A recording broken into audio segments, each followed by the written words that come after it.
A very good morning to everyone. Welcome you to the third session of this masterclass series. Today's discussion is about hardware asset management and how to bring all your IT assets under one roof. My name is Prem Maheshwaran. I'm a Service Desk Plus product expert, and I've been with Manage Engine for more than 8 years now, and I have implemented Service Desk Plus to a lot of customers around the world. So before we go into the discussion, I would like to give you some instructions about the GoToWebinar console. If you'd like to ask any questions, go to the questions section in the GoToWebinar control panel and leave your questions there. To initiate a chat, go to the chat section. All the questions will be answered at the end of this webinar. All right, let me give you a quick overview of the masterclass schedule. So today, 12th of June, we are discussing hardware asset management, and 13th of June would be on the same topic with the cloud version of Service Desk Plus. The next masterclass is on the 19th of June, software asset management, one app for all the other apps. All the sessions will be recorded. The slide deck and the recording will be mailed to all the registrants in a couple of days after the session. All right, let's take a look at the agenda for today's discussion. First point is we'll discuss about how you can handle a hardware vulnerability. So if there is a vulnerability reported and if you'd like to handle the situation, how you can do that with Service Desk Plus. How you can bring all your assets into Service Desk Plus will be the next topic. How you can assess the impact of a vulnerability, how you can prioritize your assets, and how you can handle a situation by prioritizing the assets and knowing the business impact. And finally, we'll have a question and answers session. All right, so the first the situation that we are going to discuss is about Spectre vulnerability that was revealed last year. Spectre is a hardware level vulnerability that affects pretty much most of the processors. I would say all processors that are manufactured after the year 1995. So it is a hardware level issue, an architectural flaw that exposes data to hackers. So in order to fix this issue, we may have to patch the firmware, the BIOS of the processors, as well as we may have to patch the operating system and also browsers. So this kind of an issue brings a lot of challenge with asset management. First thing, you need to figure out how many computers do you have that belongs to Intel processors, that runs on Intel processors. How many computers you have that runs on AMD processors. How many computers you have got that runs on Mac. How many computers you have got server class operating systems. How many computers you have got with different versions of browsers. All this data is required in order to fix this issue. And that is where asset management will play a lot of a role with ITIL. It will work in tandem with ITSM to fix these issues. So we're going to see how it can be handled with asset management. All right. So identifying vulnerable assets is not that easy. Reason being, as I stated, we have a heterogeneous asset estate. We have a very diverse environment with a lot of servers, computers, Mac machines, different operating systems, different browser versions, and all that has to be consolidated and segregated first. All right. And also asset information. We don't have one source of truth. There is no one asset repository. In most of the organizations that I've seen, people use multiple sources. They store some of the information in spreadsheets. They store some of the information in like a text document, a Word document. All right. So the information about all the assets available in your environment is not available in one source. So it's scattered in many places, and the real-time asset status is not available. So after procuring the device and handing it over to the users or department, we don't have any control over it. We do not know the current status of the asset, whether it is working properly, what are the hardware and software changes that has happened after the deployment. So we don't have a control over the asset, and that thus we do not have a real-time asset status available. All right. So, but what if we can get asset visibility? So, if you can establish visibility over all the assets, monitor the asset status. So, if you can currently know the hardware and software information about the assets, it would be great. And that kind of visibility will help you to leverage existing IT assets, right? So you will know how many assets are not being effectively used. So you can reclaim the assets and then repurpose it and hand it over to different departments or users who will be in need, right? So you don't have to keep purchasing new assets. Instead, you can leverage existing IT assets. And also, it is very important for us to manage the contracts that covers the asset. So you'll have warranty contracts, annual maintenance contracts, lease contracts, etc. So all these contracts has to be renewed on time. So that way we can contribute towards availability. All right. So just in case if one of your server fails and if the contract is not valid, then it is going to delay the process of fixing the issue. So it's going to prolong the downtime. So we don't want that to happen. So we need to keep all the contracts active, and there should be a mechanism to remind us of renewing the contracts. Right? So it's possible to single out risky assets. So once you have a very good asset management in place, so if you have a library of assets, right, properly segregated, organized, and classified, either based on the form factor or by the nature and its usage, if you have a categorized system, it'll be easy for you to segregate the assets and identify the risky ones. All right. And also you can identify the vulnerable assets, assets that contain sensitive data. Those are the risky ones. So we need to have a mechanism to figure out the vulnerable assets, track and manage assets. All right. So we should be capable of tracking and managing the assets and also evaluate the asset maturity.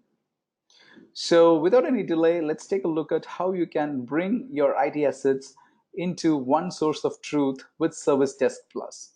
For this demonstration, I'm using the Enterprise Edition of Service Desk Plus on premises. All right. So let's quickly go to the Asset Management tab, the Assets tab, and take a look at what it can do for us. All right. So the first thing that I would like to let you know is to classify and create a library of assets, right? For which let's take a look at the segregations. So Service Desk Plus is capable of handling both IT assets as well as non-IT assets, and also asset components and consumables. All right. So the licensing model of Service Desk Plus is based only on the IT assets. So any asset that falls under this section will take up a license. The reason is from this section, you can initiate a scan, do a remote inventory, and fetch the hardware and software information. So that is the reason it is licensed.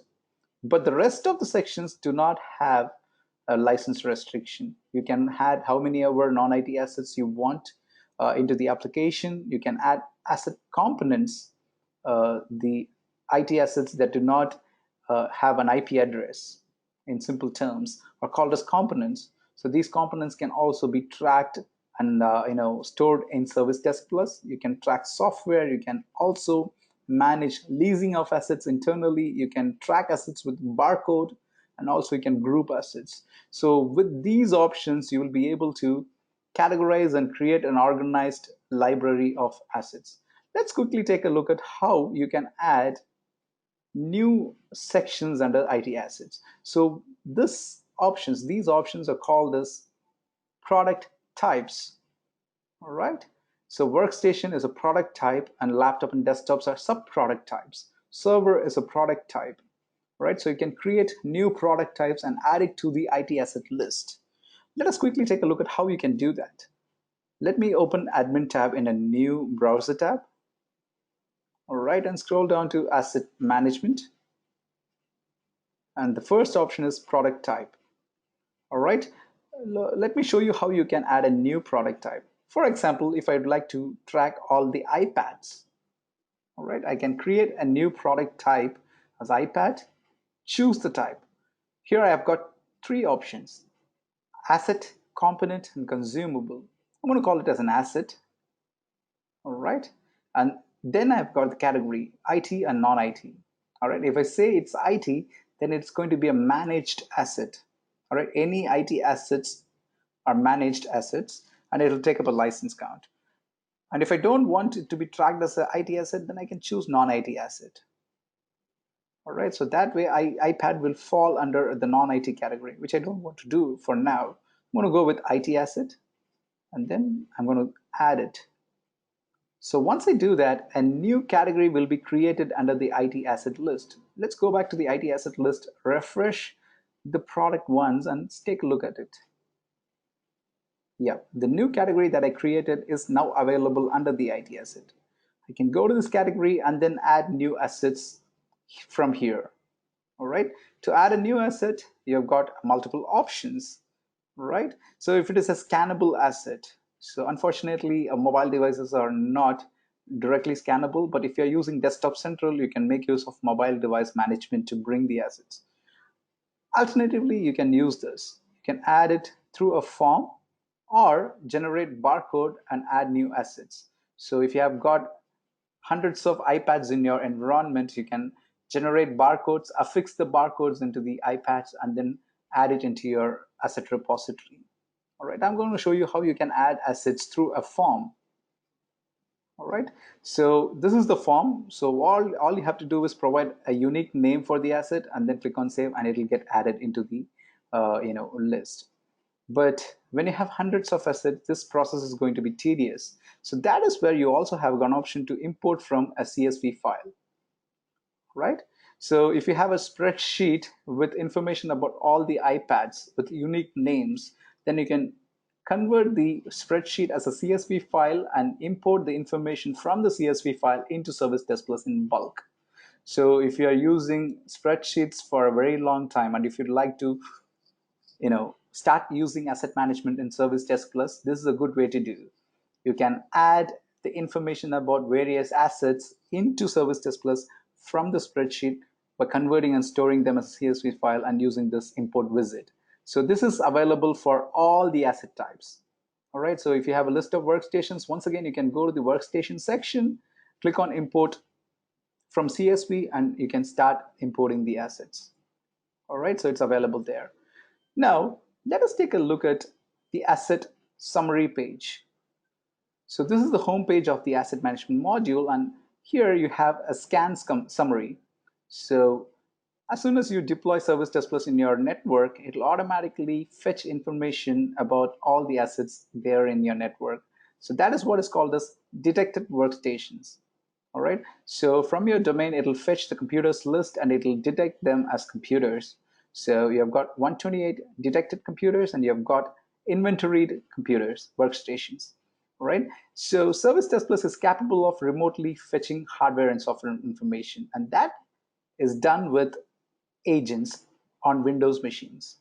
All right. So the agent is a small piece of software that can be deployed in all your Windows machines. All right. Let me quickly show you how you can configure the agent and deploy it. So go to Windows Agent Configuration from the Asset homepage. Click on Configure and it'll show the configuration of your server. So this is where your Service Desk Plus is running. So server name and where the application is running, the IP address of the server. The default port is 8080, but if you have changed it to 80 or any other port, it'll be listed as the server port. The protocol, it can either be HTTP or HTTPS. And by default, agent listens on the port 9000. So all the commands from Service Desk Plus server will be issued to the agent on port 9000. And also there is an option to scan the system at startup. So once after you deploy the agent, whenever a machine is restarted, it'll automatically be scanned by the agent and the information will be pushed to Service Desk Plus. So once after reviewing this configuration, and if you want to make any changes, you can do that and you can create a new agent. So after creating the agent, you can download the agent from the same page, and it is an MSI file. It's an MSI file. And if you are if you are in a Windows domain environment, you can make use of Active Directory to deploy a GPO. All right, a group policy can be created, and the instructions for creating the group policy is available in here. All right, so there is a startup script which can be used to deploy agent in bulk all across your network on all Windows machines and in one shot, making use of GPO. If you're in a non-domain environment, then you can make use of PSExec utility, which is a Microsoft utility with which you can provide all the IP addresses of the machine and push the agent to all the machines, right? And also you can image the agent directly into the Windows image that you use for all the computers. All right. So this is the most recommended method of scanning and fetching information. All right. So once you create an agent and deploy it in all the computers, the next step that you have to do is create a credential library. All right. So these are credentials required for accessing various systems in your environment. So using the credentials, Service Test Plus will perform a scan. It will fetch the hardware and software information. Right? To add a new credential, click on Add New Credential. Credentials can be of these types. It can be a Windows machine credential or a domain credential, Telnet and SSH for Linux machines, VMware credentials. Service Test Plus is capable of scanning VMware machines and also the hosts on the machine. Remote control. So Service Test Plus is also capable of performing remote sessions directly from an incident request, right? And also SNMP version 1, 2, and 3 machines can be scanned.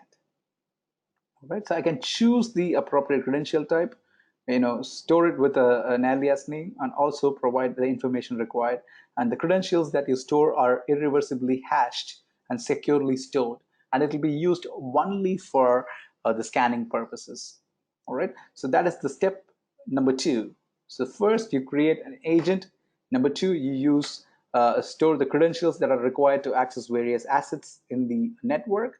Third one is adding the domains. Right, so primarily all the computers belong to a domain. So as soon as you deploy Service Test Plus, it will automatically identify all the available domains in your network. If you have any further domains, you can manually add using the Add New Domain, right? And then also provide the credentials that are required to access the domain. All right, so these can be listed as a public domain. Provide the domain controller information. So once you list it as a public domain, it will be available in the login page. So users from different domain can make use of their domain credentials to log into Service Test Plus. You can provide the domain controller information, scan using agent. So when Service Test Plus serves through the domain to perform a scan, it'll identify if there is an agent available in the Windows machine, and if there is an agent, it'll use the agent to perform the scan. All right, and then you can provide a login name and password for the domain. All right, so to directly access the Active Directory. So any user account with read and write privileges is sufficient for here. All right, so the third step is to bring in domains. So how about non-Windows devices, network devices, printers, etc.? That is where we also have a network configuration. So we add the domain for Windows machines, and for non-Windows and network devices, we create networks. So you can provide the entire subnet or an IP address range. And if you'd like to exclude certain critical assets from getting scanned, so sometimes you'll have a sensitive server which runs on certain standards and regulations, and it cannot be scanned at all. In that case, you can exclude such devices from getting scanned. Right? I can provide the IP address range and also choose the credentials that has to be used for performing the scan. All right. So the fourth step is to configure the network scan. Fifth step is to set up the audit settings. All right. So Service Test Plus is capable of running the scans in the background. All right. So you can set up a schedule. So once you enable this checkbox, you can choose the scan frequency. It can be a one-time scan, a daily scan, a weekly, monthly, or a periodic scan. Most of the times, if you have a large number of assets, we recommend to go with a weekly scan that can be done on a day and the time at which no business critical activities are going on, or the network load is very low. All right, and you can set up the scan. So once you do that, Service Test Plus will automatically use the above 4 configurations to perform the scan in various networks and domains and to get the information into Service Test Plus. So these are the 5 important steps that you have to do to perform the scan. All right.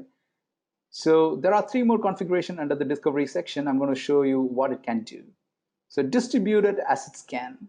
So let us take the situation where you have a remote office with just 5 computers sitting in some other corner of your country, right? And it is no way connected to your central headquarters or the office where Service Test Plus is running, but you still want to inventory those 5 computers and bring that information into Service Test Plus. That is the case, you can make use of distributed asset scan. So this is the architecture. So Service Test Plus server will be in the central, and we can deploy a piece of software called Probe. So it will act like a sub server that can be deployed to remote offices. All right, so once you deploy this probe, the probe will act like a central server which runs locally in the remote office. It'll initiate a scan, fetch the hardware and software information, and convert the information into a zip file. The zip file can later be sent to the headquarters, and it can be accessed and added into the application. Thereby, we can get information about the computers even that are running on remote offices. Right. So Service Desk Plus asset management module is also capable of initiating remote sessions either with native remote session tools or with agent. So once you deploy the agent can be used to initiate a remote session directly on the end user's computer. So you've got Windows Remote Desktop. If you're going to use it, you can configure it. And likewise, there are a few third-party tools that can be also used to initiate remote control. And finally, you've got scan settings. So this is the configuration that is underpinning the scan. All right. So in Service Desk Plus, service tag of a computer is a unique identifier. All right. So any computer that has a unique service tag, it'll be identified as a unique machine. So thereby, it will not be overwritten with other computers' machine information. Right. So it's like a unique identifier. But at times, computers that has undergone a repair, computers that have undergone a replacement of the motherboard, computers that have undergone or assembled, all right, will not have a unique service tag. Sometimes it will be something like this, invalid service tag. So if you identify anything like that, it can be added into the scan settings. And also MAC address can be used as an identifier sometimes, all right? And you can configure a WMI timeout. So whenever a scan is running and it tries to connect to a machine, and if it is not accessible, it'll wait for 2 minutes and then skip and go to the next machine. Scan software in Linux, Solaris, and AX machines. So if you'd like to fetch the software information from Linux machines, you can enable this checkbox.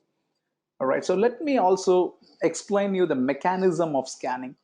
All right, so when you initiate a scan or when you schedule a scan, the first thing that Service Desk Plus does is try to ping that machine. So if you've got 50 computers, it'll try to ping the 50 computers one by one. So if it receives a response to the ping, that is when it will initiate a scan. But in certain organizations, ping will be disabled for security reasons or compliance reasons.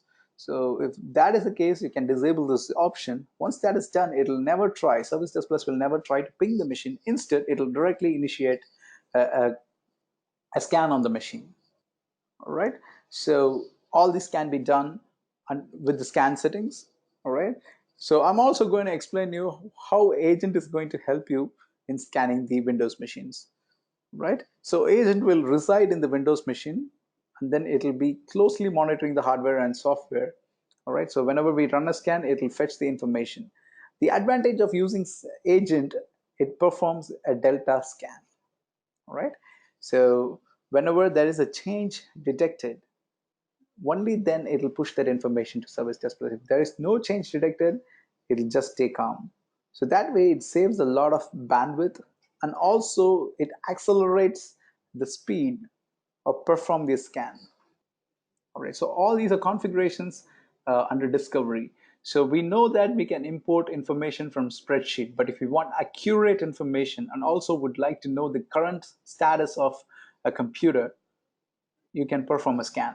All right, so you can bring in information from Linux machines, Mac machines, Solaris machines, AX machines, Windows machines, etc. So that way you can have up-to-date information about the hardware and software of every computer in your organization. How it is going to help with IT service management, right? So when you're working on an incident, and if the incident is reported against an asset, and if you have the asset information handy, you will know what the hardware and software configuration is. You don't have to probe the customer or ask questions to the customer.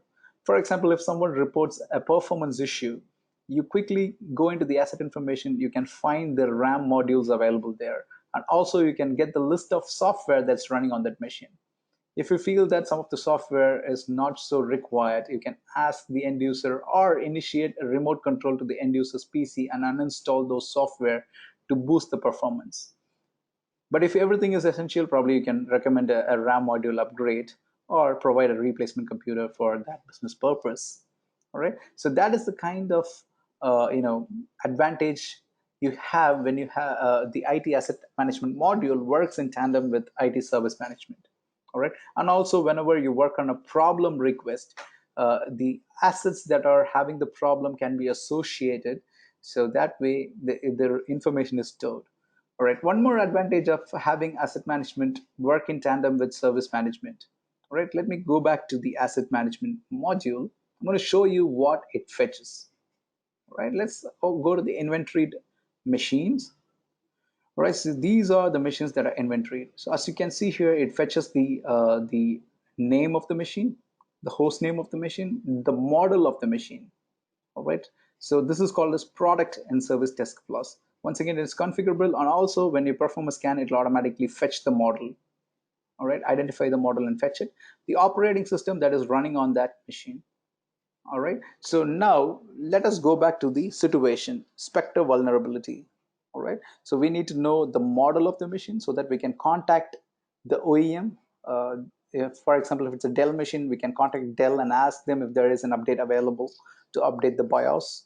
All right. We need to know the operating systems, different operating systems that are running in the machines. So once you know that, you can contact the operating system vendor and ask him that there is a patch available to fix the vulnerability.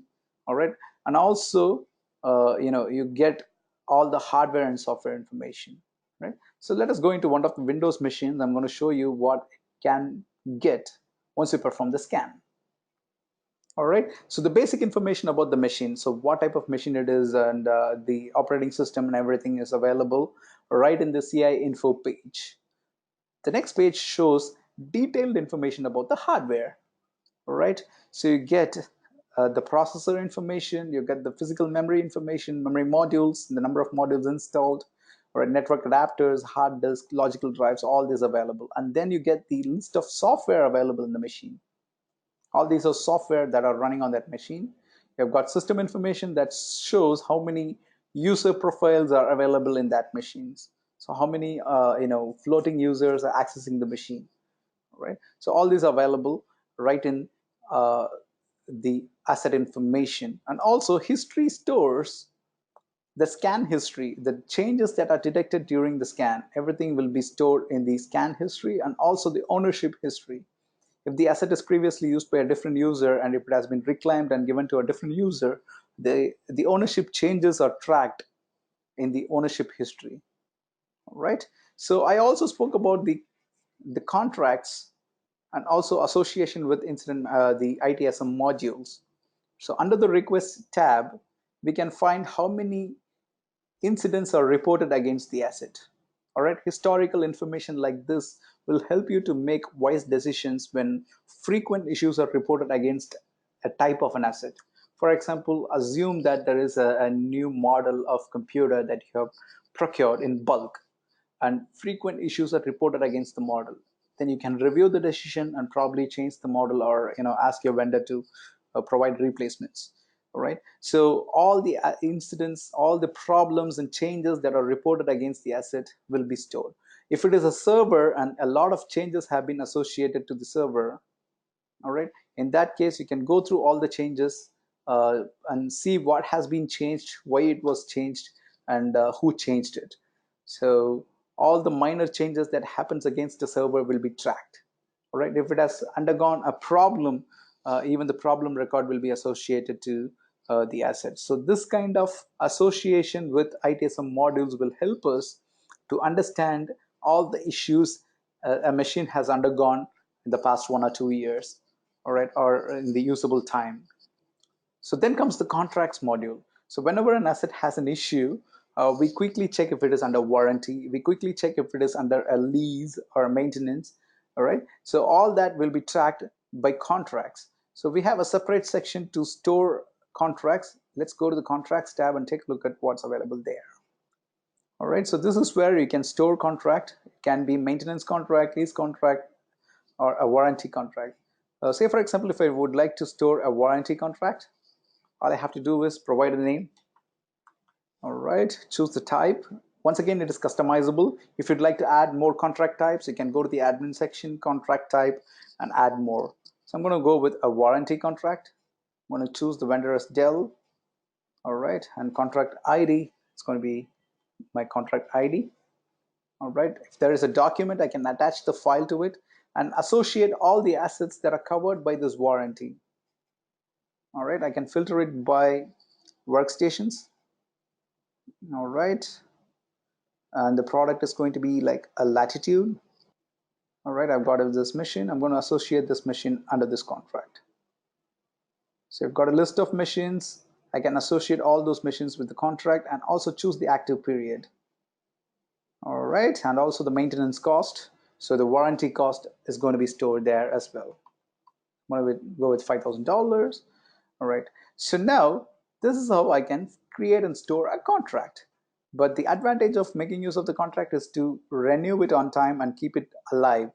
So that is where I'm going to associate an asset manager for this contract, specify the email address of this manager, and also trigger notifications before the expiry of the contract in various stages.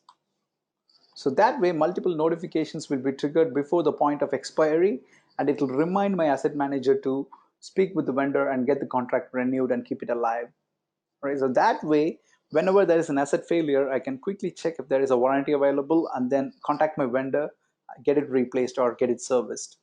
So that is what contracts can do, and it can be looked back in the asset page directly. And also, Service Test Plus is capable of storing information about an asset from the procurement till disposal. All the cost information can go under the financials. All right. So if Service Test Plus, if the asset is used or procured through a purchase order, it will automatically fetch the cost, right? The purchase cost of the asset, and it will put it there. And also, Service Test Plus can calculate the depreciation. For example, this machine is a Latitude machine, or I believe like I can configure a depreciation. All right, so use data configured for PowerEdge. So by the type of the machine, I can prefix a, a, a depreciation configuration, or otherwise I can go with an independent machine. So I'm going to go with an independent machine. Choose one of these four models which are widely used to calculate the depreciation. All right, I can provide the useful life of this machine, 60 months. Salvage value of the machine is going to be $500, and then save it. So now once I do that, I'm going to say 100. All right, so once I do that, Service Test Plus will automatically calculate the depreciation value of this asset in various period. All right, so in the middle of this usable life, if I want to dispose the asset, I can know how much cost I can recover by disposing the asset. So whenever you dispose the asset, we generally don't care about it, but now you can take leverage of this configuration. Whenever you dispose assets in bulk, you can recover the cost and add it to your IT budget. Right, so instead of asking for more budget from your business, this kind of depreciation model will help you to recover the cost out of disposed assets and add it to your IT budget. All right, so that is what financials can do. So if you don't have this practice, probably you can put it into use and effectively use it for disposing of assets. All right, so this is what you see with the assets. So when you go into the assets, these are the information that you can store and use for managing the assets. All right, let me also show you how you can track the life cycle of the asset. Whenever you add a new workstation into Service Test Plus, or any asset for that matter, it will be in use state. All right, so let me quickly filter it in use assets. I'm absolutely sorry, it's going to be in store. So all new assets that you add will be in store state, right? So it is not put to use, it is just there in your asset repository. Now, if you'd like to allocate this asset to a user or a department, so all you have to do is go into the asset and change the state, right? From in use, I'm going to say in store, I'm going to say in use. Once I do that, I get further options. I can assign this asset to a user or department or associate to another asset. I'm going to go with a user. So once I do that, it'll automatically fetch the user's department and it'll associate to the user. Sometimes I don't want the asset to be given to a user. Instead, it may belong to a group of users, a department, or a site. All right. So in that case, I can directly associate to a department. For example, finance servers can be directly given to finance department.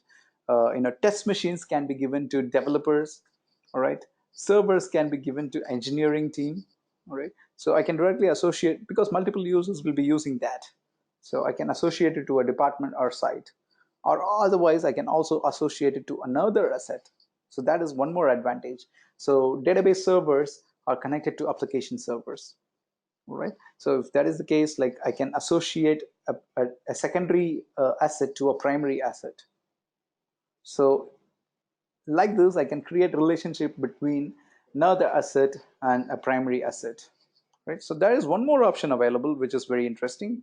That is, asset can also be leased internally to your users. So someone asks for a laptop. So generally, you provide desktops to your, users. Most probably in banking industries, they don't let people use laptops for security reasons. So that is the case, everyone will be using a desktop computer. But if they are going to do a presentation, if they are going for a conference, then you have to lease a laptop to them. So that is where internal leasing will help you. So we call it as loans. So I can loan an asset internally. So there is a separate registry for loaning assets, right? So there is a loan registry which stores information about how many assets has been internally leased. Loanable assets. You can store certain assets as loanable assets. All right.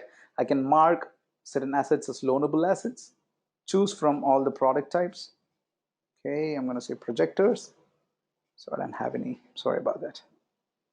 Let me see if I've got printers. Right. So I can mark certain printers as loanable assets. So periodically I can give it to some users, and if I want to give it to a user, all I have to do is click on the asset and then lease it. Okay, I'm going to do that. Let's see how it reflects in the registry. So NPI2D is the printer. I'm going to save it. Okay, and once done, let's go back to the loan registry, and there I can now see this asset has been leased to Anna. And the from and to dates are available, and you've got 18 days. So in 18 days, the loan is going to expire. And some of the users have never returned the expired assets. So you can contact them and recover the asset and keep it in your loanable asset list. All right. So all the loanable assets and loan expired assets will be listed in separate, pages. All right. So when you want to go with a new loan, you can also do this. So instead of manually uh, associating users, you can scan the barcodes there in the loanable assets. If you've got a list of projectors, a number of projectors, all that can be affixed with barcodes. And you can quickly scan the barcode using the mobile application of Service Desk Plus. So Service Desk Plus has an Android as well as an iPhone application, which can be downloaded for free from App Store and Play Store. And you can configure the central servers configuration to the mobile app. Once you do that, you can make use of the asset management module in the mobile application to scan the barcodes affixed to the devices. Right? Once you scan that, it'll automatically fetch the asset information, and then you can choose the dates and choose the user and click on checkout. Once you do that, it's just like a library, right? You can lease the asset to internal users and recover once the expiry period is over, or you can impose a fine if you'd like to do that. All right. So now comes the question of how you can create barcodes and affix barcodes. So that is where we have got an option called barcode generation. All right. So you've got three options. One, add new assets using vendor's barcode. So every computer, I believe, has a barcode affixed already by the vendor. Okay, Dell provides their own service tags as barcodes, serial numbers as barcodes. So if you'd like to use the same barcode to track the assets, or keep track of the assets inside Service Desk Plus, you can do that. Or otherwise, if you'd like to generate your own barcode and affix it to the computer with your own configuration, you can do that. All right. So all you have to do is go to this section, configure the product type which has to be tracked. So in my case, I'm going to say workstations. All right, choose the product. I'm going to say Dell Latitude machines. All right, barcode can be considered as a service tag as well. So if this is going to be unique. So there is a sequential barcode generator available in Service Desk Plus. So you can prefix, suffix, and also set up a range from which the barcode has to be created.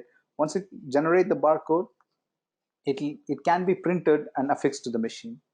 So that is how you can generate the barcode directly from Service Desk Plus, affix to the machine, and make use of your mobile application to scan the barcode when you lease it internally. You scan the barcode when you are in the data center and you have a rack server. And you would like to quickly know what hardware and software configuration or what is the name of the machine without even plugging into it. All right. So if you have a field data center engineer, he can carry his mobile phone, quickly scan the barcode, he gets all the information about the machine there. Right. So before he wants to make any changes or unplug the machine from power, he will know how important the machine is by accessing the information using the barcode. So that is the kind of advantage you can get when you use or track the assets with barcodes. So we are even planning to enhance the barcodes to track the movement of the asset from within and outside your premises, office premises. Right? So that is in plan. So it'll be taken up soon. Right. So similarly, you can track non-IT assets. Once again, the process is very simple. You have to add a new non-IT asset product type.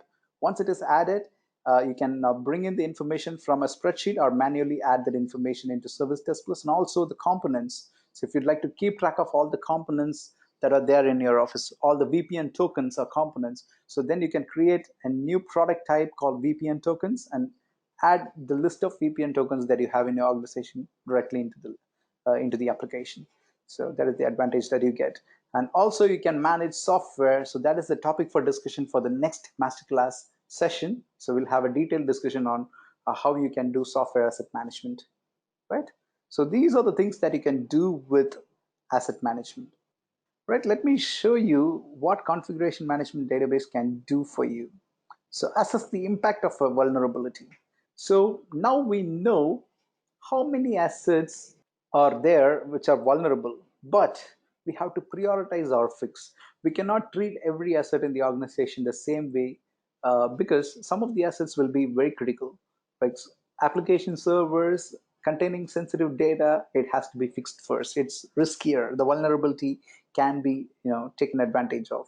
So desktop computers might not be as critical as sensitive servers. So we have to prioritize our fix based on the impact analysis that we do, right? So that is where configuration management database can help you. So most of us do not use configuration management database and we think it's very, very difficult to create a configuration, right? So that is not true. So if you start with business critical assets, it's a very, very easy task. All right. So I would recommend you, or the best practice is to start with business critical assets, only the business critical assets. So if you can create configurations, that'd be great. All right. So critical parts of your IT aren't always obvious. All right. So we need to find out the critical path of the data flow. We have to figure out how many assets are involved in that data flow and then establish a transparency between the IT and the business. All right. So that's when it's good to have a centralized view of IT infrastructure. So I'm going to ask this question. Wouldn't it be great if you have a bird's eye view of all the machines put together which delivers email as a service? Because email as an IT service requires an exchange server, a database server, a router to exchange data, switches internally, a network configuration, all that is put together. And also it requires people, right? So there should be mail configuration engineers who will create new mailboxes, all right? So there will be support engineers. When something goes wrong, they have to attend to it, right? And also we should know how many users consume the resource. So all that are called as a configuration. So the relationship that exists between all this are called as configuration, and the items are called as configuration items. So that gives a centralized view of IT infrastructure, dependencies that draws between business and the IT, and also plan for service failures. So if you're planning downtime on a change activity, you will know when you can do that. All right. And also configuration management database will help you to ensure the continuity of your business. You can build asset relationship and store, identify critical components before you prioritize your fix, map the critical path of data flow, create a rollback and backout plans. All right, so rollout and backout plans can be created by referencing configuration management database. So no more hidden trapdoors. So without knowing the information on the asset, you don't have to pull the plug. But with configuration management database, it gives you complete clarity of what the asset does, what is the business purpose of the asset, and how it is delivered. Right. So without any further delay, let me go into configuration management database, and I'm going to show you something very interesting. All right. So with the latest version, or the previous versions of Service Desk Plus, we introduced something called as business views. Right. For each and every service in your organization, you can create an infrastructural map. All right, so it's a very interesting feature. So for example, I've got email as a service, and these are the assets that are involved in delivering email as a service. And I've got 825 issues reported so far, and which are pending. Emergency changes too are yet to be performed. This kind of information will help us understand what's going on with each and every service. All right, so to demonstrate non-IT services, I even created one for fire services. All right, you can create non-IT product types and then involve them in configuration management database. Okay, so email as a service. Now I can quickly expand this map view, and I can see how the data flows and how many users use it, who is the technician who is managing the service, all right, who is the help desk team who can be reported with issues, right? So this is a database server which is hosted, and it is supported by a database support team. So all this kind of information provides me a bird's eye view to take critical decisions before I perform anything. So this also helps me understand the impact of the server, right? Just in case I'm going to take it down, I can know how many people will be affected once it is taken down. All right, so there may be one router sitting in your infrastructure, but once you pull the plug off the router, it might affect 5 different services, and your entire organizations can go into a blackout. So we don't want that to happen, and that can be avoided by storing information in configuration management database and referencing it before you do any activity, and strictly follow change management practices. All right, so that is what the business views can help you do. So you can create new business views for different services. Right. So if you'd like to construct a business view, all you have to do is click on new business view and start from one critical service. So from that service, you can populate a configuration management database. So we saw a segmentation in service, the asset management module. So we called it the IT and non-IT types, right? So similarly, we also have segmentation here in configuration management database, and this one is called as CI type. So under asset management, we generally go by the form factor, whether it's a server, a router, switch, or whatever it is. So, but in configuration management database, it is further detailed.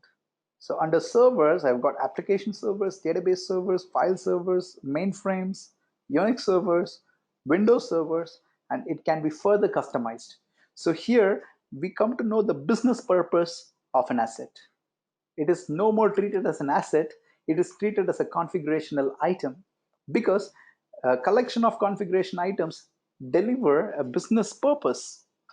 All right, so email is a business value or a business purpose which is delivered by a group of machines and people put together.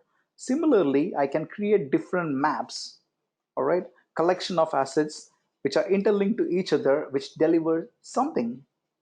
All right, so that is what a configuration is, and the collection of configuration is called as configuration management database. All right, so it is always recommended to create configurations and store it as a business view. So that will be really helpful when you take critical decisions against the critical services. Right, so all these are configuration items. So if you'd like to populate more configuration items, go to the admin section. And asset management, you've got CI types, create a CI type, and also you can create relationships. So let me quickly show you how you can build relationships between two assets. All right, so once again, you have to go into the asset management module. Let's go with a server or a workstation. Okay, so I've got a Linux server. Go to the relationships tab, And this is where we start creating configuration management database. So this Linux server is on a VMware. All right, now if I want to add further configurations, click on relationships, click on the plus symbol there, and you can choose the relation and inverse relation. All right, so I can say exchanges data with a storage device or member of a network. Click on add. So now this particular configuration becomes a member of the network. Further, if I want to add more, I can once again go here and say in a rack and add. So now let's go back. Now this is on a rack, virtualized by a VMware server and member of a test group. So I can keep adding relationships to this critical server. So I can choose also a backup server, add. Now I have created a backup server as well. So it is backed by bck-serve. So I can keep adding relationship and it becomes a map. All right. So that is how I can build configuration management database and make use of it for critical decisions. So when you are working in a problem, and if you'd like to know the points of failures, a map view will get you to understand the points of various points of failure. So you can deploy your engineers to check the various points of failures.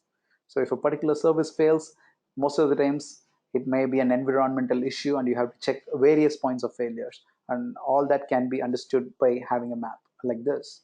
When you are taking critical decisions in change management practices, so if you would like to configure a downtime, you can know how many people will be affected, right? So I can even store usage of this particular server by people.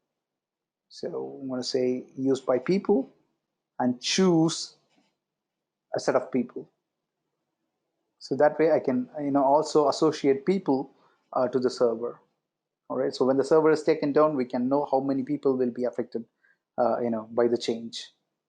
So some of the best practices that I would like to share with asset management: make IT asset management work with other ITAL processes. So whenever you report an incident, make it mandatory that people has to, users have to also submit the asset or the workstation against which they are reporting incidents. So when you are working on problem management module, associate all the assets that are involved in the problem. So when you are making changes, so associate the servers, routers, printers that are involved in the change. All right. So that way, asset management can work in tandem with the ITSM practices. Count costs. All right. So if you are taking ownership of the costs and financials of the asset management module, so make use of the cost values, financial values. Keep tab on the metrics that matters. So Service Test Plus offers standard custom audit reports and dashboards for asset management modules. So make use of these to track and bring in control for the asset management practices. Build your inventory with multiple discovery sources. So the most recommended way is to scan the machine so that you can get the up-to-date information or the real-time information about the machines.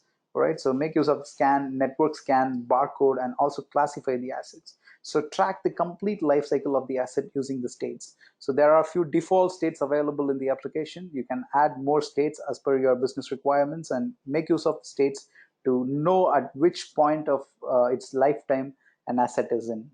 All right. So with regards to configuration management database, identify CI types. All right. So further classify the asset by its business function. All right. So it will be playing a part in the business function. A laptop used by an executive member and a laptop used by a fresher in your organization serves a completely different purpose. So we cannot generalize it as a laptop. So based on the business purpose, the criticality differs, the priority differs. So we need to know the configuration in which a laptop serves. All right, the configuration in which a printer serves. Printer that is sitting in an office where no one prints is of a low priority. But when a printer is used in a front desk that issues boarding passes in an airport, is of higher priority. So we need to know the business function, the exact business function in which the CI is used. So that is where configuration management with database will help you. All right, make your CMDB work with ITSM, track key matrices. All right, some of the matrices that metrics that matter. So I have created different sections. like budgeting, purchasing, resourcing, discrepancies, and licensing. All right, so these are list of reports that you can run. So don't worry about it. I'm going to share this slide deck with you in a couple of days. We'll be sending out emails to all the registrants, so you'll also get the slide deck. Take a look at the reports that are listed over here.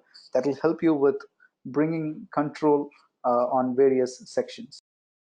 All right. So a quick update on the schedule. So the next session for the on-premises on 19th of June. The topic for discussion is software asset management, one app for all the other apps. So this discussion will happen across 4 time zones: 3 p.m. AEST, 11 a.m. BST, CDT, and PDT. You can register and enroll yourselves to attend the demonstration. All right, with that, I would like to thank you all for patiently listening to this presentation and taking part in the discussion and polls. Thank you so much, guys. I will send you the recording of this demonstration slide deck, and also will share the video with you shortly. Thank you so much and have a good one. Cheers.